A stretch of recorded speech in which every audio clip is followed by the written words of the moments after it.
I need to tell you something that's been eating at me for years. And I know the moment I say it out loud, some of my colleagues are going to be pretty upset with me. But after more than 2 decades in medicine, after watching what happens to people when they follow every single recommendation that comes their way, I can't keep quiet anymore. I'm Dr. Michael Kent, and here's the thing nobody wants to admit. Sometimes the worst thing you can do for your health is get too many tests, especially after you hit 60 or 65 years old. Now, I can already hear some of you thinking, wait a minute, isn't this doctor supposed to be telling me to get checked for everything? Isn't prevention supposed to be the whole point? And yes, that's exactly what we've all been told. Catch it early, find it before it's a problem, stay on top of everything. That's the message we hear everywhere. But what if I told you that message is leaving out the most important part of the story, the part about what happens after you find something? Because here's what they don't mention in those commercials for health screenings. Once you find something, anything at all, even something that would never hurt you, the wheels start turning. And sometimes those wheels run right over your quality of life. So today, I'm going to walk you through 4 medical tests that I see causing more problems than they solve, particularly for people over 60. And I'm not doing this to scare you away from doctors. I'm doing this because I want you to understand what you're signing up for before you say yes to every test that gets offered. Now, before we get into the specific tests, I need you to understand something that changed the way I practice medicine. It's something called the cascade effect. And once you see it, you can't unsee it. Here's how it works. You go in for a screening test. Let's say you feel perfectly fine. You're living your life, doing your thing. The test comes back and shows something. Maybe it's a spot, maybe it's a shadow, maybe it's a number that's a little bit off now that something might be completely harmless. It might have been sitting there for 20 years and would sit there for 20 more without ever bothering you. But here's the problem. The doctor sees it, and now they have to do something about it, because what if they don't, and what if it turns out to be serious? So they send you to a specialist. The specialist orders another test, a more detailed one. That test maybe shows the same thing, still not clear. So now we're talking about a biopsy or a procedure or maybe even surgery, and each one of those steps has risks: infection, bleeding, complications, anxiety, lost time. And here's the kicker. When you get to the end of all that, 9 times out of 10, you find out it was nothing. It was never going to hurt you, but now you've been through months of worry. You've had procedures, maybe you've had complications, and you're worse off than when you started, all because of a test you got when you felt fine. That's the cascade, and it starts with a single test that maybe you never needed in the first place. So let's talk about the first test that I see causing this problem over and over again. And this one's tricky because it sounds so smart, so modern, so preventive. I'm talking about whole body scans, full body MRIs, or CT scans that promise to check everything at once. You've probably seen the ads. Come in, we'll scan you from head to toe, catch anything before it becomes a problem. It sounds amazing, doesn't it? Like getting a complete picture of what's going on inside you, and I get it. I really do. The idea of knowing everything, of having control, that's incredibly appealing. But here's what happens in reality. Let's say you're 65 years old. You feel great. You're active. You've got no symptoms of anything. You decide to get one of these scans just to be safe. You go in, you lie down in the machine for 30 minutes, and a couple days later, you get your results. And right there in the report, the radiologist mentions something. A small nodule in your lung, 3 millimeters, about the size of a pencil eraser, or maybe a cyst in your kidney, or a spot on your liver. The report says recommend follow-up imaging in 3 to 6 months. Now, how do you feel in that moment? You went in feeling healthy, and you came out being told there's something in your body that needs watching. You probably can't think about anything else. Every time you take a deep breath, you wonder about that lung nodule. Every time you feel anything in your side, you think about that kidney cyst. So 3 months later, you go back for another scan. Maybe the thing is still there. Maybe it's a tiny bit bigger. Hard to say. The radiologist recommends seeing a specialist. The specialist wants to be thorough, so they recommend a biopsy. And a biopsy isn't nothing. It means putting you under anesthesia. It means sticking a needle into your lung or your kidney or wherever this thing is. It means risk of infection, risk of bleeding. And here's what the research shows. When they scan healthy people over 60, they find something unusual in almost everybody. I'm not exaggerating. We're talking 95% of people. Little spots, little cysts, little shadows. The medical term for these is incidental, things we found by incident. And the vast majority of them, the vast majority, will never cause a problem. They're just part of having a body that's been around for 6 or 7 decades. They're like wrinkles on the inside. But once we find them, we can't ignore them. And that's when the cascade starts. There's actually research on this. They followed people who got these whole body scans, And you know what they found? The people who got scanned didn't live any longer than people who didn't get scanned. They didn't avoid any diseases, but they did have significantly higher rates of anxiety, depression, and unnecessary procedures. The scans didn't make them healthier. They made them sicker. So what should you do instead? And this is important because I'm not saying don't pay attention to your health. I'm saying pay attention to the right things. Instead of getting a picture of your insides, focus on how your body actually works. Can you walk up 2 flights of stairs without getting winded? Can you get up from a chair without using your hands? How's your balance? How's your sleep? These functional measures tell us way more about your health than any scan. If you want a real health checkup, sit down with a doctor who will spend time with you. Someone who will go through every medication you're taking because I guarantee at least one of them is probably doing more harm than good. Someone who will talk to you about your diet, your activity level, your social connections, because those things, the boring everyday things, those are what actually determine how healthy you are. The scan is looking for problems that might not exist. The functional assessment is optimizing the health you already have. Big difference. All right, let's move to the second test. And this one affects a lot of people because it touches on the fear we all have as we get older. I'm talking about getting a brain MRI for minor memory issues. Here's the scenario. Maybe you're in your mid-70s and you've noticed that sometimes you can't remember the name of that actor you like, or you walk into a room and forget why you went in there. Normal stuff, the kind of thing that happens to everybody as they age. But maybe your kids are worried. Maybe they've heard about Alzheimer's and they're scared. So they push you to get a brain scan just to check. And I understand that fear. I really do. Nobody wants to think about losing their memory, losing themselves. But here's what I need you to understand. Getting a brain MRI for mild forgetfulness is almost never helpful, and it's often harmful. Because here's what happens. You get the MRI and a few days later you're sitting with your doctor reading the report, and the report says things like mild cerebral atrophy, age-related changes, white matter lesions, small vessel disease. These words sound terrifying. They sound like your brain is deteriorating. But here's the truth. Those findings are completely normal for someone in their 70s. They're describing what every brain looks like at that age. It's like doing a scan of your skin and being shocked that it shows wrinkles and age spots. Of course it does. That's what skin looks like at 75. The problem is those medical terms don't sound normal. They sound like disease. And suddenly you're walking around thinking you have brain damage, thinking Alzheimer's is right around the corner, even though you're fine. And here's the really frustrating part. Studies show that when you scan the brains of healthy people over 75, more than 90% of them have findings that look abnormal on the report. More than 90%. But most of those people have perfectly normal memory and thinking. The images don't match reality. I've seen people who are sharp as a tack reading books, managing their finances, doing crossword puzzles, and their MRI looks terrible. And I've seen people with early dementia whose MRI looks pretty normal. The picture doesn't tell us what we think it tells us. So, what should you do instead? If you're worried about memory, there's a much better way to check. There are simple tests we can do right in the office, tests that take 10 minutes. We ask you to remember 3 words, draw a clock, count backwards from 100 by sevens. Simple stuff that actually measures how your brain is functioning, not just how it looks.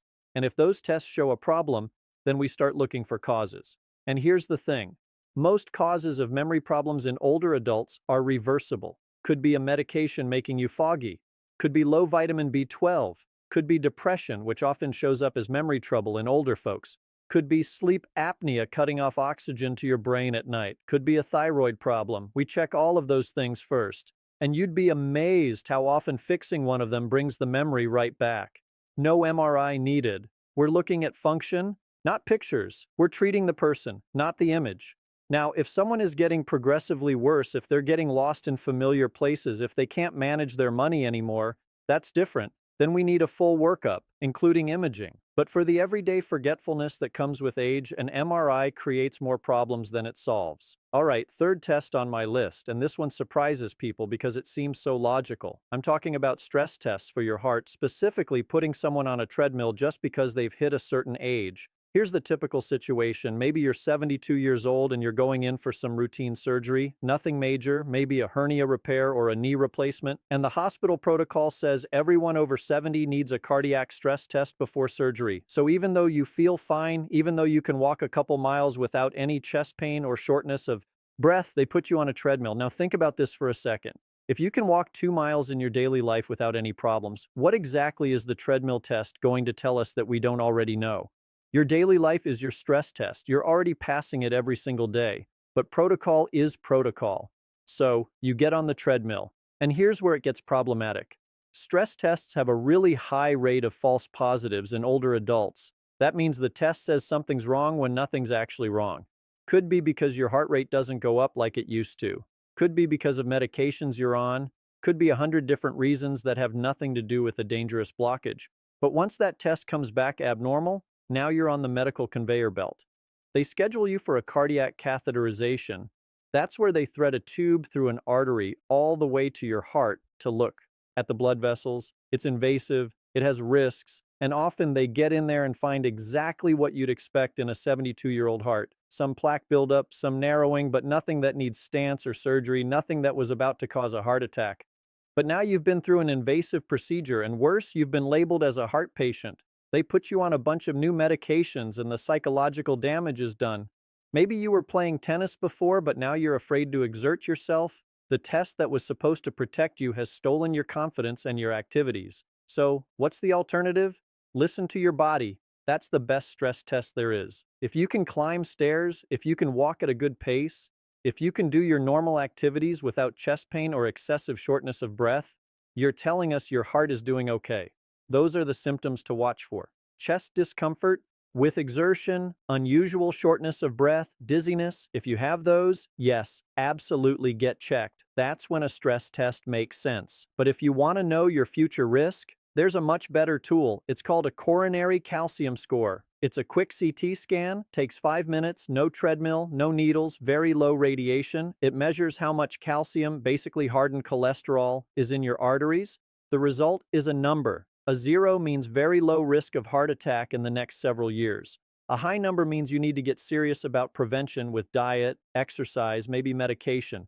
But here's the key difference. The calcium score tells us your risk. It guides prevention. It doesn't automatically send you down the road of invasive procedures. It gives you information so you can make choices, not anxiety that forces you into procedures.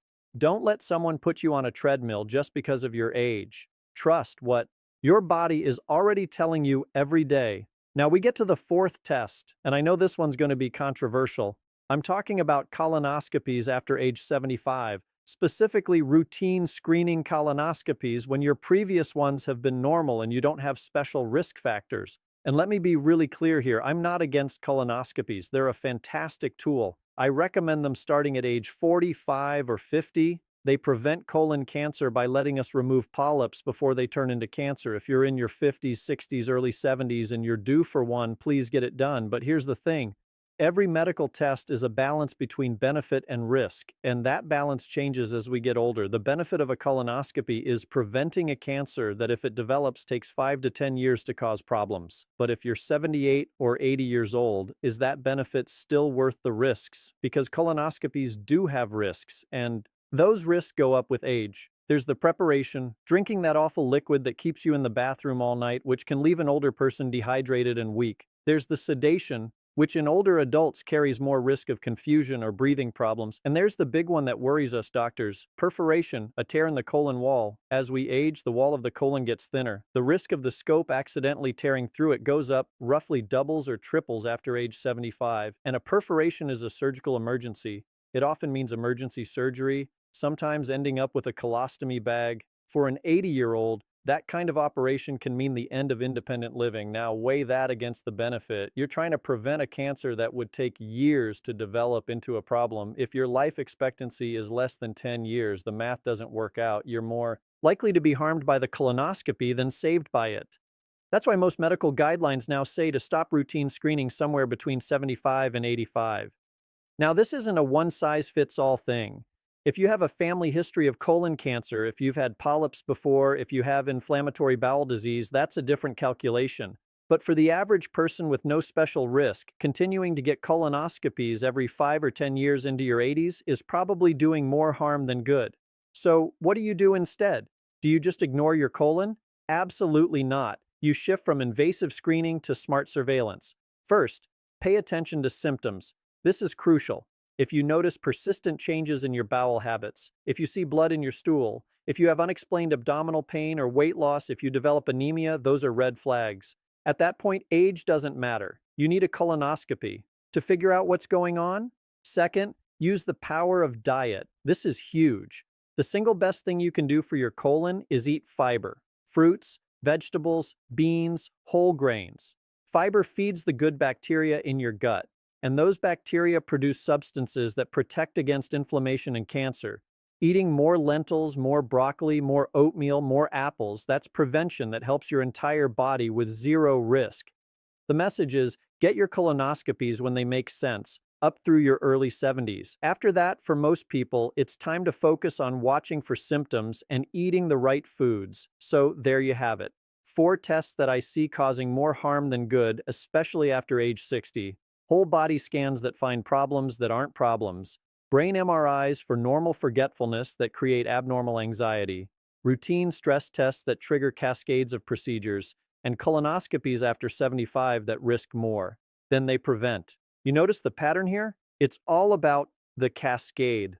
One test leads to another, leads to another, leads to a procedure, leads to a complication, and somewhere along the way, we forget to ask the most important question. Is this person actually better off? Because here's what I've learned in 22 years of medicine. Health isn't about having perfect test results. Health is about function. It's about being able to do the things you want to do. It's about enjoying your grandkids, taking walks, reading books, living your life without fear and without unnecessary medical interference. The goal at 65 or 70 or 80 isn't just to live longer, it's to live better, with independence, with dignity, with joy, and sometimes the best way to protect that is to say no to a test that's going to send you down a rabbit hole you don't need to go down. Now, I'm not saying avoid all medical care, I'm saying be a smart patient. Ask questions. When a doctor recommends a test, ask why. Ask what happens if the test finds something. Ask what the risks are. Ask if there's an alternative. And then make a decision based on what matters to you. You're in charge of your health, not the protocols, not the computer reminders, not the guidelines, you. And the more you understand about WH,